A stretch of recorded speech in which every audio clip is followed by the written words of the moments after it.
आज इस वीडियो में हम पढ़ने वाले हैं जैव प्रौद्योगिकी सिद्धांत एवं प्रक्रम, यानी कि जैव प्रौद्योगिकी से जितने इंपॉर्टेंट क्वेश्चन आते हैं इस वीडियो में हम लोग कवर करेंगे। और आपको पता ही होगा कि जैव प्रौद्योगिकी से आपके एग्जाम में टोटल 10 नंबर यानी कि 10 मार्क्स के क्वेश्चन पूछे जाते हैं।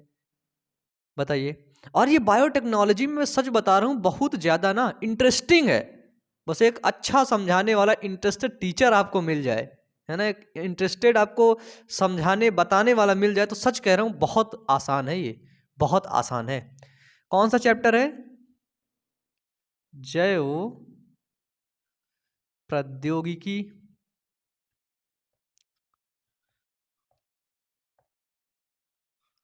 Twelfth biology. आपको पता है यहाँ से 10 मार्क्स के क्वेश्चन आपके पूछे जाते हैं। आप किसी भी बोर्ड से, अक्सर बच्चे पूछते रहते हैं भैया आप किस बोर्ड को पढ़ाते हैं। सुनिए, आप किसी भी बोर्ड के हैं, आप भारत से हैं, भारत के बाहर से भी हैं, कोई भी बोर्ड है आपका, यदि आपके बोर्ड में एनसीईआरटी चलती है और एनसीईआरटी में इतने चैप्टर हैं, आप पढ़िए। ये सब आपके लिए ही है, ठीक है, ये सब आपके लिए, पूरे भारत के लिए है ये। डन। चलिए, जैव प्रौद्योगिकी से अपना पहला क्वेश्चन हमारा आता है कि प्रतिबंध एंडोन्यूक्लिएज एंजाइम का उपयोग आनुवांशिक इंजीनियरिंग में निम्नलिखित में से किस अणु को बनाने में किया जाता है? समझना, प्रतिबंधन एंडोन्यूक्लिएज एंजाइम, प्रतिबंधन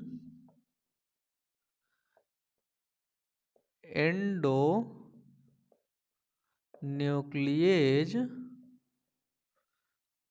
एंजाइम का उपयोग। डन। अब देखिए, एक होता है प्रतिबंधन एंडोन्यूक्लिएज एंजाइम और एक होता है सिर्फ और सिर्फ एंडोन्यूक्लिएज एंजाइम,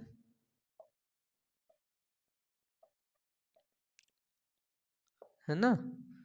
तो इनमें हमको कंफ्यूज नहीं होना है। तो देखो, प्रतिबंधन एंडोन्यूक्लिएज एंजाइम, इस क्वेश्चन के 4 आंसर हैं। पहला, डीएनए के पुनर्योगज अणु बनाने के लिए, कि आरएनए के पुनर्योगज अणु बनाने के लिए, कि डीएनए और आरएनए दोनों के पुनर्योगज अणु बनाने के लिए, कि इनमें से कोई नहीं।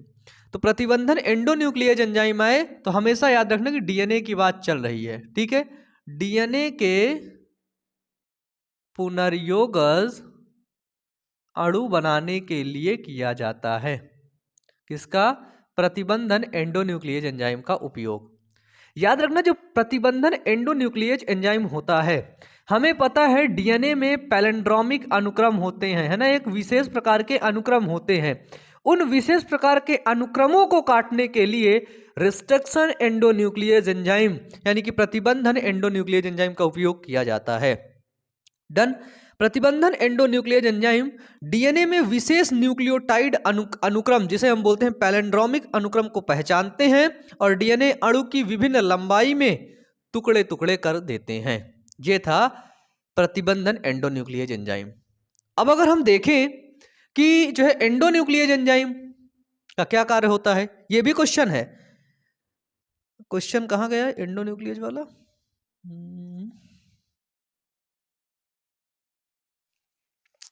हाँ, डीएनए का रासायनिक चाकू है। डीएनए का रासायनिक चाकू, रासायनिक चाकू, डीएनए क्वेश्चन है। बताइए, डीएनए का रासायनिक चाकू कौन है? तो डीएनए का रासायनिक चाकू होता है एंडोन्यूक्लिएज एंजाइम। डन। ये डीएनए को खंडों खंड में काट देता है। डीएनए ऐसे फैला हुआ, कैंची मारे कटता गया। कैंची क्या है? Endonuclease enzyme. डन। चलिए, दूसरा क्वेश्चन है कि कौन सा एंजाइम जीवाणु कोशिका को अपघटित कर इसका डीएनए पृथक करने में सहायता करता है ना। एक एंजाइम का नाम लिखना है जो एंजाइम जीवाणु की कोशिका के अंदर जाता है, क्या करता है? तो अभी सुनना, क्वेश्चन सुनना। जीवाणु की कोशिका को अपघटित करता है ना, जीवाणु कोशिका को अपघटित करता है और इसका डीएनए पृथक करने में सहायता करता है। वो कौन सा एंजाइम होता है? तो वो होता है लाइसोजाम। कौन सा एंजाइम? Lysozyme, lysozyme. यहाँ पर 4 ऑप्शन दिए हुए हैं, ट्रांसक्रिप्टेज, डीएनए निर्भर पॉलीमरेज, लाइगेज और डीएनए लाइसोजाइम। जाइम, तो लाइसोजाइम एंजाइम। डन। याद रखना डीएनए को काट तो इसने दिया एंडोन्यूक्लियस ने, लेकिन अगर पूछा जाए डीएनए को जोड़ने का काम कौन करता है तो वो करता है डीएनए लाइगेज एंजाइम। कौन करता है भैया? तो वो करता है DNA ligase enzyme. Next question है कि जंतु कोशिका में क्लोनिंग के लिए उपर्युक्त संवाहक, जंतु कोशिका में अगर क्लोनिंग किया जाएगा तो उसके लिए उपर्युक्त संवाहक यानी कि वेक्टर कौन है? क्वेश्चन आंसर है पीबी, PBr327, PUC, PBr322 या फिर SV40। तो जंतु के लिए जब किया जाता है तो SV40 का प्रयोग किया जाता है, और जब जीवाणु बैक्टीरिया के लिए किया जाता है तो कौन सा किया जाता है? PBR का प्रयोग किया जाता है। डन। चलिए, जंपिंग जीन की सर्वप्रथम खोज किसमें हुई? जंपिंग जीन, जंपिंग जीन याद रखना, जीन की खोज सर्वप्रथम जॉहन्सन नामक वैज्ञानिक ने किया था, और जीन एक डीएनए का पार्ट होता है। Done. Gene is a part of DNA. तो जंपिंग जीन की खोज एक वैज्ञानिक थे जिसका नाम था मैकलिंटॉक। मैकलिंटॉक ने किया जंपिंग जीन की खोज। किसमें किया? तो वो किया मक्का पर, है ना। मक्का के खेत में गए, वो जंपिंग जीन उछल उछल के पूरे मक्के के खेत में फैल रही थी, तो मैकलिंटॉक ने क्या किया? मक्के पर जंपिंग जीन की खोज कर दी। दूसरा क्वेश्चन है कि जीन इंजीनियरिंग में जैविक कैंची का कार्य करने वाला एंजाइम, जीन इंजीनियरिंग में यानी कि जैव प्रौद्योगिकी में जैविक कैंची का कार्य करने वाला एंजाइम,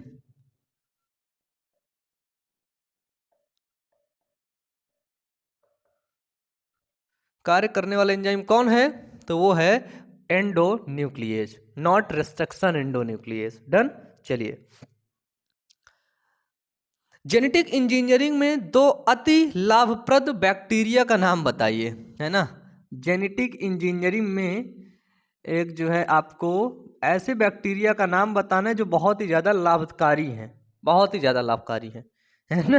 इसे बहुत दिया, rhizobium Azotobacter, rhizobium diplococcus, Nitrosomonas और कैलिप्सेला, या फिर एसरीसिया और एग्रोबैक्टीरियम। तो राइट आंसर है एसरीसिया, एसरीसिया और आपका एग्रो बैक्टीरियम। डन। देखो यहीं से क्वेश्चन पूछे जाते हो, ये क्वेश्चन 2017 में पूछा भी गया था। ठीक है। जीन अभियांत्रिकी की नींव जिस एंजाइम की खोज से पड़ी वह है उसको बोलते हैं निर्बंधन अंतः न्यूक्लियेज।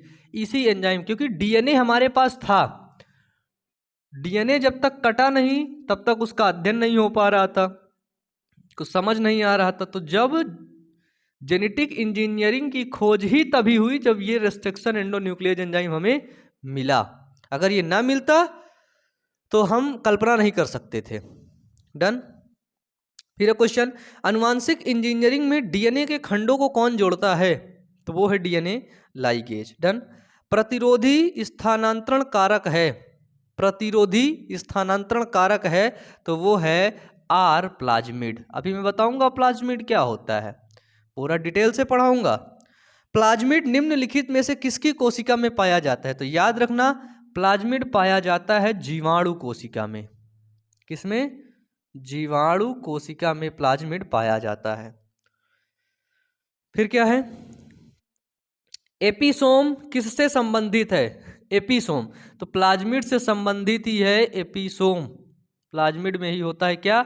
एपिसोम। अब ये थोड़ा सा प्लाज्मिड को देख लेते हैं कि ये प्लाज्मिड क्या है ना। डीएनए का रासायनिक चाकू एंडोन्यूक्लियेज। तो प्लाज्मिड जो होता है, देखिए जीवाणु कोशिका के केंद्रक में डीएनए अणु के अलावा, जीवाणु कोशिका है इसका केंद्रक है ना। केंद्रक में तो डीएनए अणु पाया ही जाता है, आपको पता है केंद्रक में पाया जाता है। तो केंद्रक में डीएनए अणु के अलावा कोशिका द्रव्य में प्रायः 1 से लगभग 100, कितने? अगर देखा जाए प्लाज्मिड जीवाणु कोशिका के कोशिका द्रव्य में 1 से 100 कितनी 1 से 100 छोटे छोटे वृत्ताकार डीएनए अणु होते हैं जिन्हें प्लाज्मिड कहते हैं, है ना। ये केंद्रक के अंदर डीएनए भरा हुआ है, लेकिन ये जो कोशिका द्रव्य है, कोशिका द्रव्य के अंदर ये गोला गोला क्या है, डीएनए अणु है। 1 से लगभग 100 पाया जाता है, इसी को बोलते हैं प्लाज्मिड। और अगर इस प्लाज्मिड में हम कुछ फेरबदल करते तो वो उसका जो है प्रभाव है वो पूरी कोशिका पे नजर आता है, पूरी कोशिका में समझ आता है। डन। और इसी प्लाज्मिड में आनुवांशिक सूचना भी होती है। क्या होती है? आनुवांशिक सूचना भी। क्वेश्चन 2012, 14 और 16 में पूछा गया है कि जैव प्रौद्योगिकी से आप क्या समझते हैं। तो देखना, जैव प्रौद्योगिकी सरल जैविक कारकों के नियमित अनुप्रयोगों से, चाहे वे जीवित हों या फिर अजीवित कोशिका हों, या कोशिकांग के लाभदायक उत्पादक महत्व के लिए बनाई गई है। जैव प्रौद्योगिकी, बायोटेक्नोलॉजी। प्लाज्मिड को किसने खोजा था?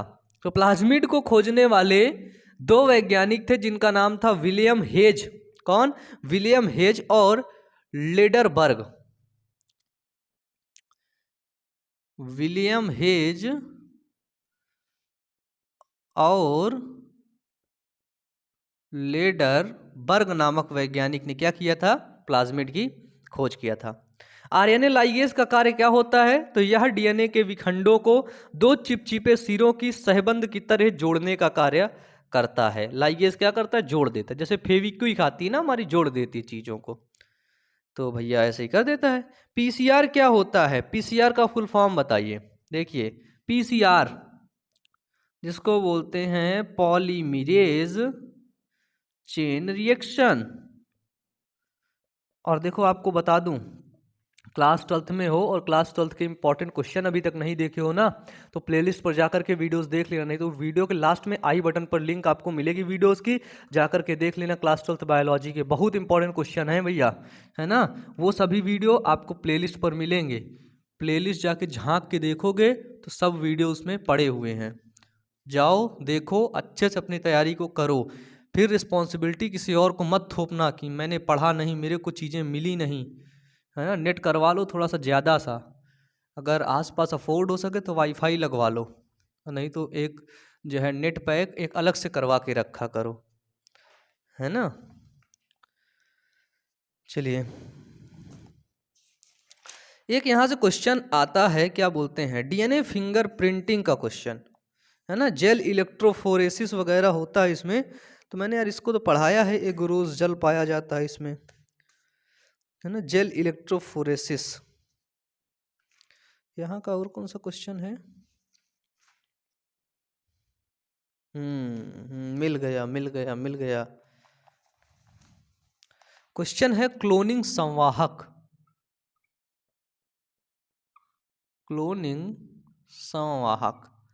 इंपॉर्टेंट क्वेश्चन है ये। तो क्लोनिंग संवाहक क्या होता है कि डीएनए अणु जिसमें किसी पोषक कोशिका के गुणन करने की क्षमता पाई जाती है।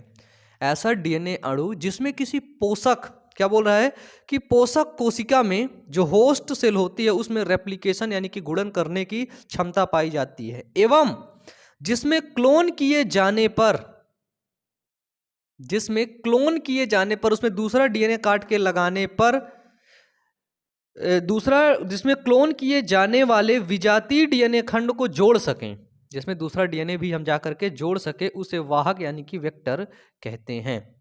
पुनर्योगज डीएनए उत्पादन में क्लोनिंग संवाहक के 3 मुख्य उद्देश्य हैं। पहला, किसी विशिष्ट डीएनए खंड की असंख्य प्रजातियां प्राप्त करने के लिए, किसी विशिष्ट डीएनए खंड की हम असंख्य प्रजातियां प्राप्त कर लिए, जैसे आपकी जाति का थोड़ा सा डीएनए निकाल के रख लिए ढेर सारा। दूसरा, किसी जीव को जीवधारी के गुणसूत्र को जोड़ने के लिए जहां एक जीन स्वयं को प्रदर्शित कर सके। जीवधारी का जो जीन खराब है, यहाँ पे रखा जीन, उसको जाकर लगा दिया, ठीक हो गया वो, है ना। तीसरा क्या है? तीसरा बड़ा है भैया। तीसरा है कि किसी जीन से उत्पन्न प्रोटीन की अत्यधिक मात्रा प्राप्त करने के लिए। जैसे कोई जीन है ना, मान लेते हैं आपका ये इंसुलिन वाला जीन, ये जीन क्या बनाता है, इंसुलिन बना रहा है। तो इसी जीन को निकाल के हम कहीं पर ग्रो कराएंगे किसी और सेल में, तो वहाँ पर ये वो प्रोटीन बनाएगा, है ना, वो चीज़ें बनाएगा, वो केमिकल्स बनाएगा, और उस केमिकल्स को हम ले लेंगे ले लेंगे ले लेंगे। इस तरह इसका प्रयोग किया जाता है क्लोनिंग संवाहक का, क्लोनिंग वेक्टर का। तो आज की क्लास यहीं तक, अच्छे से पढ़ते रहिए और भी वीडियोस को देखिए। जो भी आपको दिक्कत हो ना, आपको समझ नहीं आया है, कोई भी टॉपिक आपको कठिन लग रहा है, तो नीचे कमेंट बॉक्स में कमेंट करके जरूर बताइए। आज की क्लास यहीं तक। Wish you all the best. Thank you.